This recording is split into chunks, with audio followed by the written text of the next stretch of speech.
Hello everyone, for today's video, gagawa tayo ng goto. So, ayan yung ating gagawin ng goto.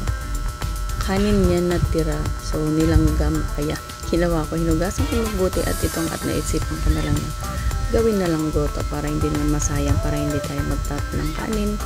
Gawa na lang natin ng paraan. So, yun ang naisip ko, gagawa ako ng goto.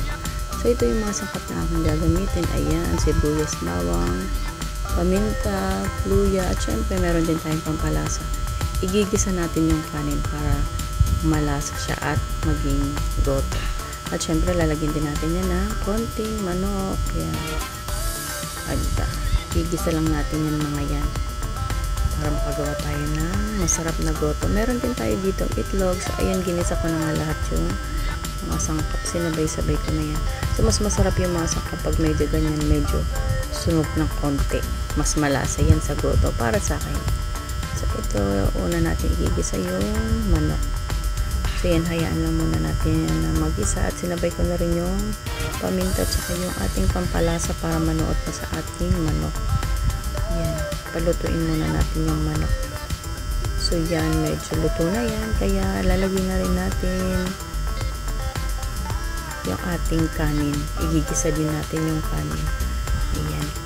Sasabay na natin yung kanin dito sa manok para magisa din natin yung kanin at yung lasa ng manok at ng pampalasa na nilagay natin ay manunuot din sa ating kanin kasi nga yung kanin na yan ay hinugasan ko ng paulit-ulit para matanggal yung langgam.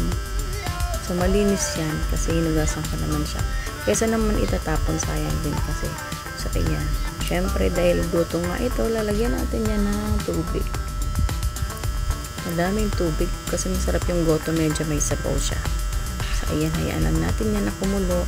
At syempre, sinabay ko na rin dyan yung itlog para pag naluto yung ating goto, luto na rin yung itlog. Babalata na lang. So, yan. Hinugasan ko mabuti yung itlog na yun bago ko yan nilagay dyan. Kaya malinis yan. So, yan. Hayaan lang natin yan na maluto. Ayan, nakita niyo pa yung isang pirasong langgam. May natira pang isa. Pero malinis yan. So, yan. Kesa naman itapon natin yung kanin na to, kaya naisipan ko na lang na gawin na goto.